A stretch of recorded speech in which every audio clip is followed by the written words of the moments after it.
This is insane. This is an authoritarian power grab where they are trying to take power from the people of Washington, D.C. If they want to make crime political, tell them to stay in their own area. Don't come into DC, because we're not politicizing it. We're fighting it the way it should be fought. So as you guys probably already seen by now, Donald Trump has sent in the National Guard to Washington, D.C. He's saying how the crime is out of control and it needs to be stopped. And the local officials like Mayor Bowser is doing absolutely nothing about it. And I got to say, I 100% support this. You know, a big liberal talking point has been a couple of talking points anyways. One, they're saying he's authoritarian, which he's not. He wants crime to stop. Another saying he's racist because Washington, D.C. is a high black population. He can't help that's where the crime is. Like, it's not his fault that cities with higher black populations have higher crime. That's just basic statistics. And they've also had a talking point about false statistics about DC's crime going down. So I'll get into all that in this video. Before I do, make sure you like, subscribe, comment down below what you think about Trump sending in the National Guard, and we'll just jump right into this. So the New York Post has posted, National Guard takes to the streets of DC in support of Trump's crime crackdown, reporting for duty. He sent in about 1,000 National Guard members to patrol the streets to basically help deter crime. It's not really, they don't know if at this point if they're actually helping with the crime or not, helping with the police officers. I feel like just their presence is going to be a big deterrent enough to get people like, okay, maybe I shouldn't break into that car. Maybe I shouldn't mug that person. You know, just their presence there. And what's crazy is that as of right now, and I don't even think these statistics are like accurate, and I'll get to why. In Washington, D.C., they have a homicide rate of 27 per 100,000 people, which is the fourth highest homicide rate in the country out of major cities. It's higher than Chicago. Chicago is known for like lives being ended from violence, and it's higher per 100,000 than Chicago, higher than Compton, California, higher than Atlanta, Georgia. This is how bad it is there. In 2012, it was 13 per 100,000. So it's doubled in just, 12 years? That's absolutely insane. So this is right here. Jeanine Pirro, the new U.S. attorney, is talking to Benny Johnson about it and basically saying how this needs to be done and people just need to kind of just get over it. So I would love for you to respond to the likes of Hillary Clinton and the likes of Nancy Pelosi, who's saying, oh, DC's safe, it's perfect, it's pristine. I would never want to live there. We live in our vineyards high up in the hills of Napa, but it's perfect. It's just like downtown San Francisco. There's just no crime. It's a wonderful place, and that you're all overreacting by bringing in the National Guard. You know what? Shame on Hillary. Shame on Nancy. I mean, I'm not at all surprised. They're almost not worth responding to.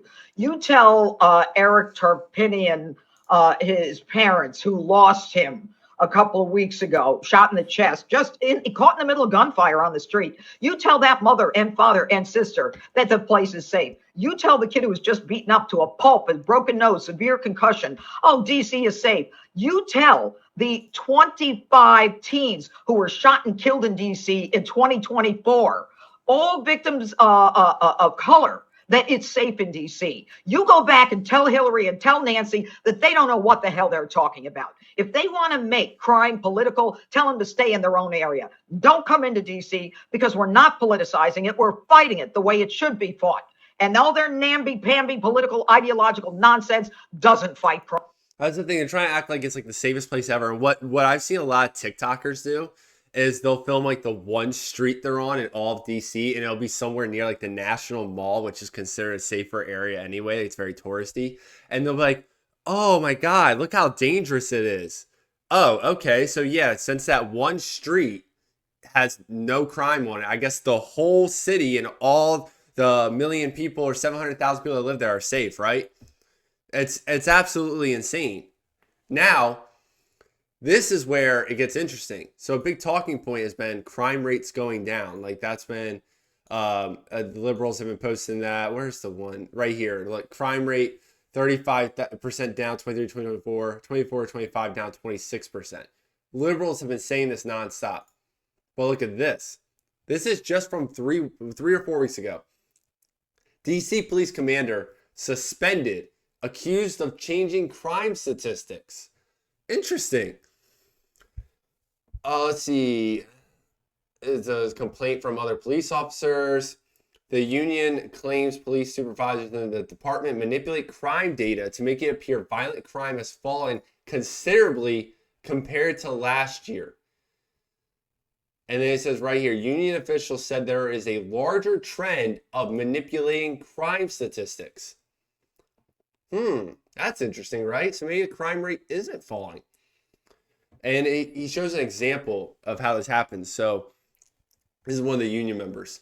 When our members respond to the scene of a felony offense where there is a victim reporting that a felony occurred, inevitably there will be a lieutenant or a captain that will show up on that scene and direct those members to take a report for a lesser offense. So instead of taking a report for a shooting or a stabbing or a carjacking, they will order that officer to take a report for a theft or an injured person to the hospital or a felony assault, which is not the same classification. The police department's command staff is focusing on two categories in order to get the numbers to fall: armed with dangerous weapon and injured person to the hospital. When management officials are directing officers to take reports for felony assault, or if they're going back into police databases and changing offenses to felony assault is not a category of crime that's listed on the department's daily crime stats. It's also not something that's a requirement of the FBI's Uniform Crime Reporting Program. So they're purposely changing crime classifications to something that the FBI does not keep track of. So when you see stuff like this, violent crime dropping, it's just crime not being included. And it also, if we know from anything from these big cities, is that they don't even prosecute a lot of times of these crimes. How many people get arrested, they don't charge them, and then just release them? That's another way that shows like crime's down when it actually isn't. And then the union rep, the police officer, says it's preposterous that crime would be down, and said there's absolutely no way crime could be down 28% last year. They suggested that it went down 34%. He said it's preposterous. So there's clearly something going on here in the bigger picture to try and make it perceived that it's going down when it actually isn't. Because why actually do your job to make people safe when you can just pretend and lie to people? And what's interesting too is the police here in DC support Trump doing this. DC Police Union Chair supports Trump takeover. He said it's a critical stopgap amid out-of-control crime at the nation's capital on Monday. And he said, as of right now, there are about 500 officers short, and it's at its lowest staffing level in decades. So this 1,000 officers, 1,000 National Guard members that Trump's sending is just really what they need there. They need more bodies because they can't obviously get to, when these crimes happen, they can't get to them in time. They're not enough police officers. And since they're short on police, they're probably working crazy overtime, which means they're probably exhausted. This is the stuff the liberal media, well, some of the liberal media, the liberals on Twitter and TikTok, they don't want to tell you this because they want you to think Trump's just authoritarian. And now, see, there's already protesters here. Free DC! Free DC. Free DC! Free DC! Free it from what? You like all that crime there? That's fine with you? And then you have someone like Harry Sisson, of course, praising Trump can hide in his bunker like a loser, but it won't stop the people from using their voices. They can cry all they want. I guarantee you crime goes down if this. David Hogg, a liberal pundit, you guys probably know him. He just listen to this. So today we're on the set of the new sequel to Mad Max, Washington, D.C., according to Donald Trump. Not a whole lot is happening here, but a whole lot is happening just a few miles behind me at the White House, where Donald Trump has... So basically he said a whole lot's not happening here, basically saying this area is fine. So this one street's fine. Deployed 800 National Guard troops to help take over D.C. and get crime under control, even though crime has been going down in the city. And Attorney General Pam Bondi has taken over the D.C. Metropolitan Police Department. This is insane. This is an authoritarian power grab where they are trying to take power from the people of Washington, D.C. and say that Donald Trump is now going to use this as his guinea pig for authoritarianism. That is what he is doing here in Washington, D.C. Because when the Capitol was under siege, when our country actually was in danger on January 6th, he didn't deploy the National Guard. Yeah, he trusted the local officials then. He decided not to do that anymore. He recommended Mayor Bowser request National Guard. So basically what happens when it comes to the National Guard, the federal government has the authority, but the mayor can request it if something happens. The mayor refused to request it, and Trump was like, okay, I trust you. And there is testimony that confirms this. The liberal media tries to say this lie. There's actual testimony in court that confirms this. Trump trusted her and trusted the local government that they knew what they're doing. He's done doing that. DC is controlled by the federal government. It's not in any state, so you can't argue states' rights. He's done trusting them, and he's learned from his mistakes. And the funny thing too is, if Trump did just randomly deploy the National Guard for January 6th, they would just say he's being authoritarian. Or they would have said, oh, he's helping his buddies in DC feel safe. Or they would have spun it in some kind of way to make him look like a bad person. There's no winning. if they actually cared about combating crime, you know what you wouldn't have done is appoint a Fox News host to be the goddamn prosecutor of Washington, D.C. What you would have done is address the fact that this city does not have anywhere near the number of judges that it needs to actually get cases prosecuted and through the criminal justice system. But that's the thing. This is not about combating crime. Two things with this. So one, that Fox News host was an attorney general for 10 plus years. So their logic is, since Kamala Harris was an attorney general for years, she's qualified. So their same logic, she should be qualified then. So one. Two, he's saying there's not enough judges to prosecute all these crimes. If the crime rate wasn't so high, you wouldn't need so many judges. Where's the, I don't understand the disconnect. The reason you're saying, oh, more judges, we can go through these cases. The reason you need more judges is because the crime's so high, because there's so many cases. And that's with them releasing people. That's with them forging stuff. Like, I don't, like, that's insane. Like, the thought process these people have doesn't make any sense. And then you have people like Krasenstein, one of the brothers, Brian. Here's why Trump's takeover of the Metropolitan Police and deployment of the National Guard in D.C. is so alarming. He could dictate law enforcement priorities in D.C., focusing resources on political demonstrations, journalists, or political opponents under the guise of security. Well, clearly, nothing's happening because there's protesters there. So, wrong. He can deny permits for large gatherings, increase police presence at rallies critical of him, and use federal authority to disperse or arrest protesters more aggressively. I think he would only do that is if they're being violent, which a lot of leftist protests get violent. Have you seen Seattle? Have you seen Portland? He could set a precedent for federalizing law enforcement elsewhere under similar emergency justifications. I don't think he's going to do that. I'd like, honestly, Baltimore, Chicago, Seattle, all these places are insane. The crime is horrible. You know, you could argue Trump, it would be government overreach if he sent National Guard to those. Like, obviously with LA, he was using an excuse for like riots, which there were riots there. Just straight crime, I don't know if that would pass for a legal thing for him, if he'd be able to do that. Probably government overreach. But something does need to be done about this crime rate in these cities, and clearly these government officials don't care. And what you're doing is, the good police officers you have are leaving the state because they don't want to deal with all this extra stress, because you're taking power away from them.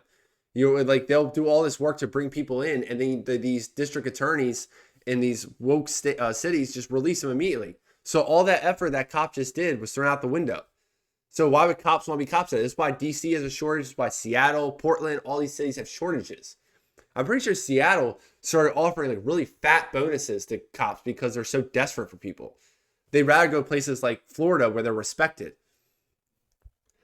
He says, with control over local policing, federal authorities could potentially gain access to MPD's intelligence unit surveillance systems and protest monitoring data. This could be used to track activists, journalists, and political adversaries under the pretext of security. Interesting. Hey, do you remember when there's people just walking in DC on January 6th and they got arrested and charged? Do you guys remember that? Do you guys remember when they partnered with banks to track where people live? Do you remember, like, there was literally a person that got raided by like 30 people in Alaska? What happened to, too much government overreach there? There were so many people were just walking around that got investigated by the federal government. It's insane. If timed near an election, a security takeover could limit public demonstrations and might harm his image, influence the atmosphere. So basically, he thinks it's going to go on for 3 years. It's probably a temporary thing. He's telling the DC locals that they need to do something about this, or this is going to be their lives. So if Mayor Bowser and all those people care, they're going to do something about it. At least care about their job. So this is where race comes into play. So I pulled up a few tweets of just leftists being leftists. So this person says, DC is a majority black city. That's why Trump can tell blatant lies about crime rate statistics and his cult believes it. They think black is inherently bad. No, there is a weird correlation between high black populations and high crime rates. I would say that could be more poverty related. Black people tend to be in poverty more than white people. But you can't deny statistics. There's definitely something there. And instead of addressing that issue on why this is happening, people would rather just play the race card and play victim. That's the bigger issue there. And what's interesting is, so they keep showing this picture. So this is violent crime rates. What's interesting is it was really high in DC until about 2017. Who got into office in 2017? That's interesting, right? It plummeted. And then 2021, someone left office and it skyrocketed again. And then this is where I believe this crime statistics change started happening, where the union's calling out. Because weird how it spiked this hard in like 2022, 2023, and then it just plummets in 1 year. With like, this is still the woke stuff. Like this is more excusable because Trump comes in. There might be more law and order in the city. Trump takes things more serious. This Biden comes in, spikes because they don't care. And then this is still Biden in office. Something's not adding up here. I feel like the DC department saw this giant spike and like, we need to do something about this. Oh, instead of stopping the crime, let's forge the numbers. Brian Tyler Cohen, YouTuber who is best known for lying constantly on X, shared this and said, DC's violent crime rate is 30-year low. It's not. And what's interesting too is Carolyn Levitt showed this interesting graphic. So this is 2024 murder rate per 100,000. These are capital cities around the world. Mexico City is considered dangerous. DC is almost 3 times that. Places like Havana, Cuba, really low. London low. Madrid low. I'm not sure where these other cities are. Ottawa, Canada, really low. Paris, really low. It's insane. That's the thing. DC represents our country. People come from all over the world to visit DC because it's the capital of our country. It'd be like if we went to Paris or we went to London. That's our capital. And they see homeless people everywhere. They see crime everywhere. There's certain streets that you can't walk on, or unless you want to be a victim. There's definitely certain areas in the neighborhood of DC you stay out of completely. I've grown up a couple hours away. I've been to DC a bunch of times. There's definitely certain areas you stay away from. And I have family in Virginia. I live in Maryland, so I have to drive past DC all the time. And there's definitely certain roads. If you want to avoid the highway, you can cut through like DC and stuff to get to Virginia.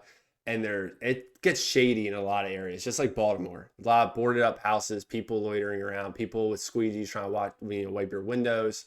Just a lot of shady stuff that makes you, especially if you're driving at night. There's a few more things here at the end. So as random liberals on X and people like Krasenstein, David Hogg are crying authoritarian, people that as reporters who work in DC, who experience this stuff in DC, are actually fine with this behind closed doors because they know how bad the crime is. Joe Scarborough here, infamous for hating Trump, doesn't hate this.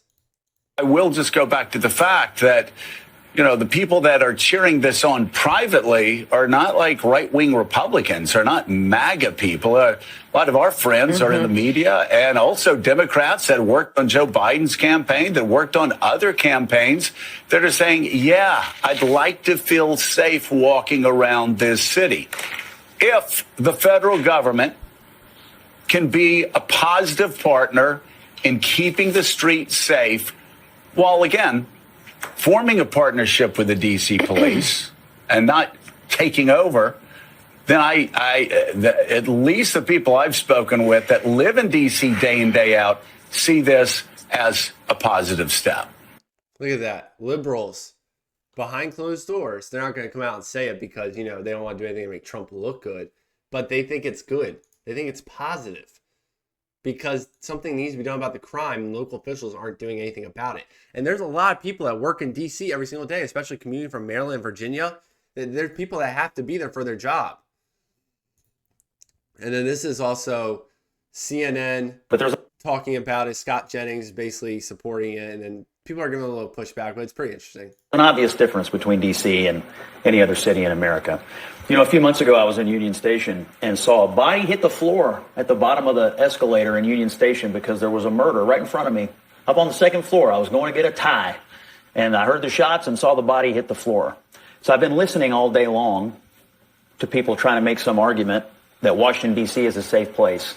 It's not a safe place. And we can argue about statistics and numbers. There's a police commander right now on suspension because there's some allegation that the statistics have been altered. But we can argue about that all day long. Nobody in their right mind who lives there or visits there on a regular basis would tell you that Washington, D.C. is safe, and everybody who goes there knows it, and everybody who goes there knows it. I don't know that anybody's saying that Washington, D.C. is a panacea of no crime. Have you been to CVS? Hold on. It's bad. Hey, hold on a second. I lived in D.C. for a long time, okay? It's not a panacea of no crime. But I think the point made by Tara, and we have the data, the most dangerous places in the United States, D.C. is not in the top 10 list. Have you ever seen a body dropped in number Louisville? one, Because they have a higher murder rate than Washington, D.C. does. The number one place in is your home Memphis, state. Tennessee. So I guess the point is there are a lot of places actually in this country that are very dangerous, maybe more dangerous than D.C. In terms of homicide rates, and B, it was fourth highest last year. But we're talking about now. Lots of places that are dangerous in this country. But Trump is clearly using D.C. to make a point about, having the National Guard roving the National Mall where there are, last I checked, no crimes really being committed on the National Mall. And that's not where the crime is. I mean, if he sends the National Guard or, FBI agents to Southeast and Southwest, that would be saying something. But He shouldn't be doing they're that trying anyway. That's not their to role. show something is to there the really, public. is there really going to be a resistance to have any kind of people on the street just looking out? That the kid that worked at the White House, when he got jumped by the 10 kids in the street, it was only because two cops saw it that he was able to. So there are some in the National Mall, but they're also scattered throughout the city too. There's 800 of them or some, or 1,000 of them sent there. They're not all at the National Mall. So that's very misleading on her part. And what's interesting too, they showed this 10 most dangerous cities. She's like, oh, it's not even top 10. It shouldn't even be top 50. It shouldn't even be top 100. It should be one of the safest places because it represents our country. That's our capital. So her saying, oh, it's not even top 10. It shouldn't be. There's never the day it should be. Like, think of all these cities here. Oakland, Memphis, St. Louis, Baltimore, Detroit. They're all insanely dangerous. Like, I live an hour from Baltimore. I don't go to Baltimore. It's very rare I will. And if I do, it's usually around the harbor area, which is considered safer, but it's still not the best. That's not a place you want to be. So it's just, this is something that's needed to be done, I think, for a while, and I'm glad Trump's doing it. The crime there is insane. The locals clearly don't care about it. They'd rather change statistics than actually do something about the crime. And clearly the cops, or they can't pull in enough cops and people working for the police because they just don't care.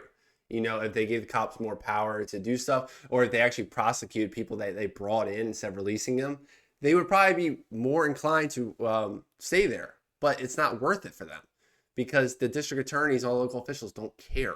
They'd rather just forge stuff than fix the problem. Let me know what you guys think in the comments about this whole Trump sending the National Guard DC. If you guys think it'll bring down the violent crime, if you think it'll help, if you think it's like temporary or whatever. Make sure you like this video, subscribe to the channel. I'll catch you next time.